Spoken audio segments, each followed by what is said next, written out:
In every country, traditional folktales often carry the wisdom and moral lessons of the past.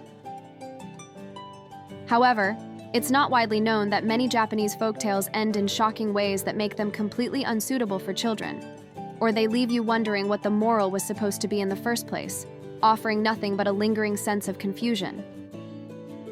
This is a series that dares to collect and introduce such Japanese folktales, titled What Even Is This Story, Japan? Together with all of you, we'd like to reflect on how we should interpret these tales and what lessons, if any, they offer. Long, long ago, back when tigers and wolves still lived in Japan and monkeys had long tails, there was an old woman and her grandson living together in a small, old house in a village.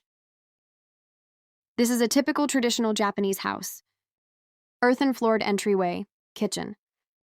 Doors close here at night. The story began here.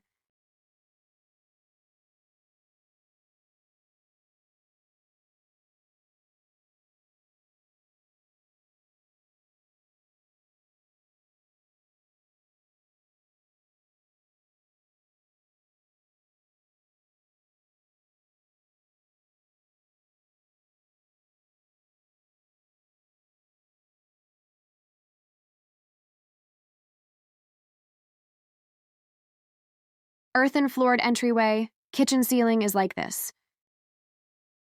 One drizzly night, after the two had gone to bed, a wolf from the mountains snuck into their earthen-floored entryway, planning to eat their horse. Around the same time, a thief had climbed up into the rafters to steal the horse and was hiding there. The wolf hid right underneath the thief, but in the dim room with no light, neither could see the other. The grandson asked, "Grandma, what's the scariest thing in the world? A thief?" Thieves are scary, but there's something far more terrifying. "Is it a wolf? A tiger?" he asked. "No," she said. "More frightening than thieves, wolves, or tigers is Furuya no Mori. Nothing is scarier than Furuya no Mori. Compared to that, all the rest are nothing." The thief up in the rafters and the wolf below both heard this and trembled in fear, imagining what sort of dreadful monster this Furuya no Mori could be, a being even more fearsome than a tiger. As the rain intensified and began leaking into the house, the grandmother suddenly jumped and shouted, "Furuya no Mori is here! Furuya no Mori has come!" Startled, the grandson burst into tears. The thief, shocked by the noise, lost his balance and fell straight onto the back of the wolf below. The wolf, thinking that Furuya no Mori had landed on him, panicked and took off running at full speed. Even when he tried to shake it off, the thing clung to him with terrifying strength. Meanwhile, the thief thought he had been captured by Furuya no Mori, and terrified, clung on for dear life, thinking, "If I fall, I'll be eaten." The wolf ran all through the night. At dawn, the thief began to think, "Furuya no Mori, looks like a wolf, huh? I've got to get out of here." Spotting a tree branch, he leapt for it, but it turned out to be hollow. He fell straight down into a deep hole.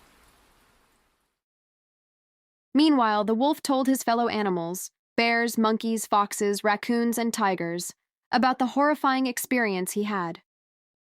Pointing at the tiger, he said, "This thing is way more terrifying than you. Maybe you should stop acting like you're the king of the beasts." The tiger, now thoroughly frightened, said, "If something that awful is wandering around, we can't just ignore it." So all the animals decided to investigate the area where Furuya no Mori had suddenly vanished. The monkey, though not an orangutan, liked to act like the wise sage of the forest. Pretending to be knowledgeable, he declared, "Furuya no Mori is a truly dreadful being." But in truth, Furuya no Mori was just the village dialect for a leaky old house. The tree with the hole looked suspicious, so the monkey dangled his long tail down inside. The thief, still at the bottom, mistook it for a vine and began to climb. The monkey, shocked by the sudden tug, thought he'd been caught by Furuya no Mori and panicked.